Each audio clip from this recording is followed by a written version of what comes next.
সবাইকে জানাই শুভ মকর সংক্রান্তি।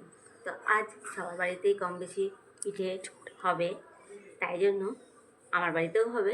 চলো সেই পিঠে সংক্রান্ত একটা ভিডিও তোমাদের সঙ্গে শেয়ার করব।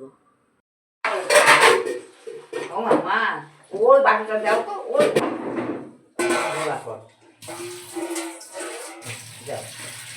এদিকে। হ্যাঁ, আর একটু গরম জল লাগবে, তাই দিয়ে মাখবো, মেখে তারপরে আর একটু বাদে সেটা গোলা করব।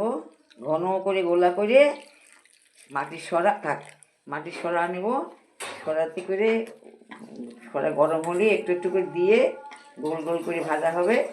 তারপরে রস করে দুধের রস করে তারপর দিয়ে খেতে হবে। গড়গড় গড়গড় করে বলে গেল। হ্যাঁ, বলতে তো বানিয়ে কেমন লাগছে? মানে খুব আনন্দ লাগছে, সবাই খাবে। বানাতেই ভালো লাগে, খেতে খেতে অতটা ভালো লাগে না, লোককে খাওয়াতেই ভালো লাগে। বাহ, তোমার মধ্যে সবাই লোককে ভাড়া করে নিয়ে চলে যাবে, বলে খাবে না, শুধু বানিয়ে দেবে। বা সত্যি তাই, আমার খেতে ভালো লাগে, বানাতে ভালো লাগে। দেখো ব্যাটারটা তৈরি হয়ে গেছে। এইবারে আমি একটু এর মধ্যে আর একবার একটু গুলিয়ে নিলাম, দিয়ে এবারে আমি সরার মধ্যে দিয়ে দিলাম হাতা করে। এবারে আমি এটাকে ঢাকা দিয়ে দিলাম।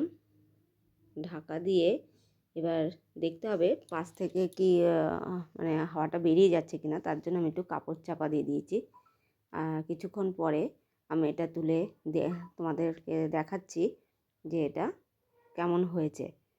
তো আমি প্রথমে একটু ছুরির হেল্প নিলাম, ছুরি দিয়ে চারি সাইডটা আমি একটু ছাড়িয়ে নিলাম। ছাড়িয়ে নেওয়ার পরে এটাকে আমি পরে আর কি খুন্তি দিয়ে এটাকে তুলে নেবো আস্তে করে। তো যাতে পিঠেটা না ভাঙে তার জন্য এইভাবে আমি চারিপাশটা একটু ছাড়িয়ে নিলাম।